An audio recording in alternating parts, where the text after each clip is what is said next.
不可妄稱耶和華你神的名，因為妄稱耶和華名的，耶和華必不以他為無罪。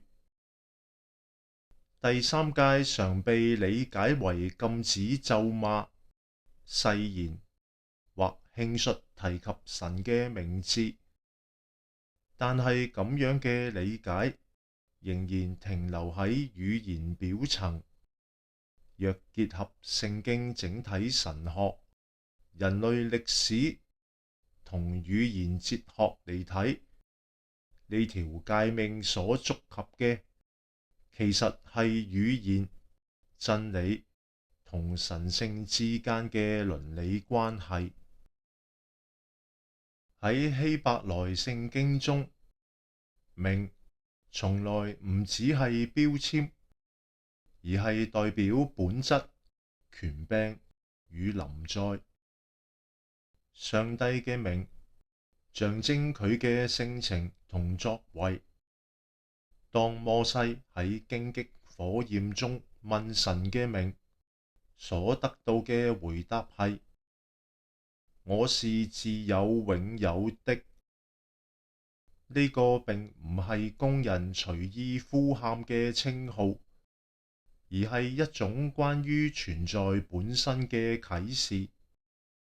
因此，妄稱耶和華的名，唔只係發音上嘅不敬，而係以神之名行非神之事，使神嘅真實性被扭曲、被掩蓋。從宗教歷史角度嚟睇，人類極其容易將神嘅名工具化。古代君王以神諭為戰爭背書，中世紀教權以神嘅名鞏固統治，現代社會則時常將神嘅名包裝成政治口號、道德標籤，甚至個人形象嘅裝飾。先知早已對此發出警告：這百姓用嘴唇尊敬我，心卻遠離我。當神嘅名被頻繁使用，卻同神嘅性情脫鈎，語言就成為咗掩飾，而唔係見證。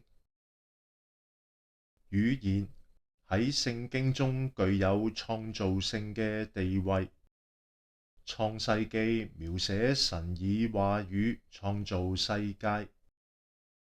神說要有光，就有了光。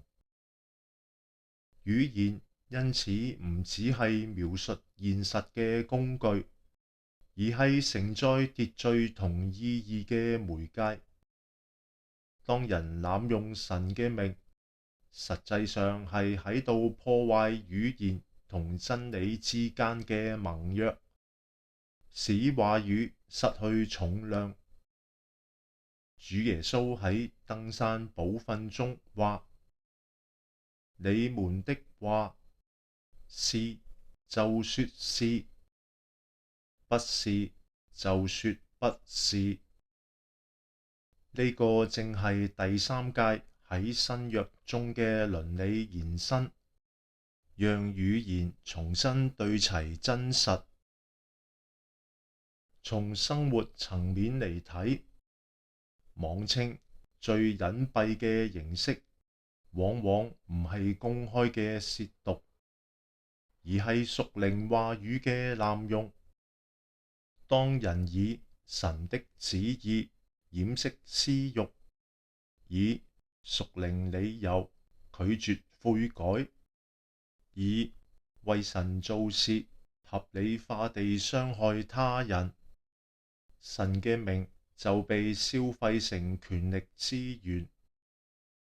耶利米書直言呢種危險：他們藉耶和華的名起假誓。咁唔係語氣問題，而係倫理崩壞。回歸第三誡係對語言嘅悔改，亦係對生命嘅校準。喺一個話語被過度生產、真理被稀釋嘅時代，敬畏神嘅名意味住讓每一句關於神嘅話都承擔相應嘅重量同責任。呢個亦係主禱文以願人都尊你的名為聖作為開端嘅原因，唔係要求人多講神嘅名，而係讓整個世界重新學識如何不濫用它。第三誡因此並唔係約束舌頭嘅細則，而係要求一種整全嘅生命一致性。口中所呼喚嘅神，必須與生命所活出嘅方向相符。當語言同生命分裂，神嘅名就被拖入虛假；當語言同真理重合，神嘅名才得以被尊為聖。